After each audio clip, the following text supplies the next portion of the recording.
नेले पे दैला तो तब हो गया कि जब झारखंड बिहार से अलग हुआ। जैसे ही झारखंड बिहार से अलग हुआ, मिनरल रिच कंपनी, सारे बड़े कॉर्पोरेट, जितनी भी माइनिंग होनी थी सब झारखंड में निकल गया। बोकारो हाथ से निकल गया, टाटा नगर जमशेदपुर हाथ से निकल गया। अब तो कुछ मिनरल भी नहीं बचा बिहार के, तो बिहार बेचारा दब गया। तीसरा पॉइंट है फ्रेट इक्वलाइजेशन पॉलिसी। ये 1950 के दशक में आया था और 1990 के दशक तक रहा।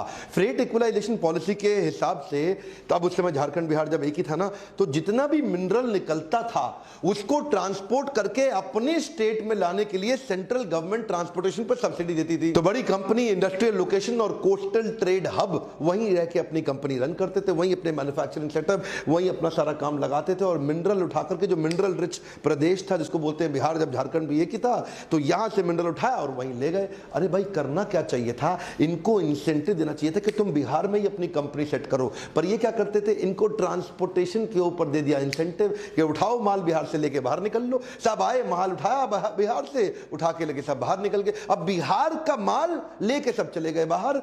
अगर वहीं फैक्ट्रियां लगा दी होती तो बिहार में आ जाती एम्प्लॉयबिलिटी।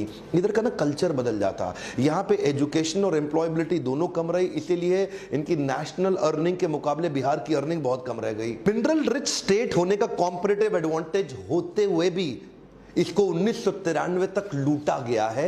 चौथा मेरा पॉइंट है, frog in the pond think it's an ocean.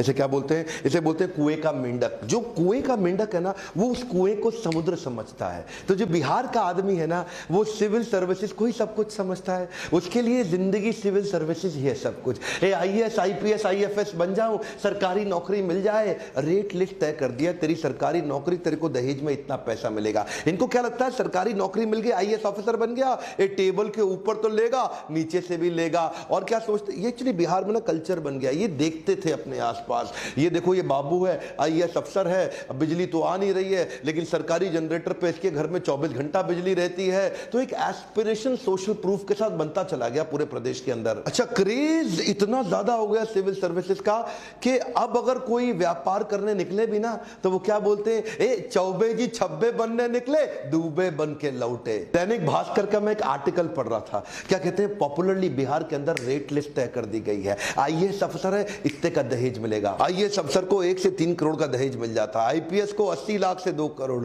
IRS IFS को 50 से 80 लाख मिलेगा, थोड़ा कम मिलता है बेचारों को। इंजीनियर PSU PCS ऑफिसर बन जाए, 40 से 80 लाख मिलेगा। एक्चुअली इसमें जात पे भी डिपेंड करता है, ऊंची जात को 80 लाख, नीची जात को 40 लाख। बैंक PO, दरोगा, स्टेशन मास्टर 15-20 लाख ले लेगा। सरकारी पियोन भी खाली हाथ नहीं जाएगा, वो भी 5 लाख रुपए तो निकाल लेगा दहेज के। ये क्या हो गया, ये सरकारी नौकरी ही सब कुछ है। एक बिहारी आदमी के लिए वो क्या कहते हैं, कहीं सूखा कहीं बाढ़, ना मिले नौकरी ना व्यापार, तो सरकारी नौकरी सब कुछ है।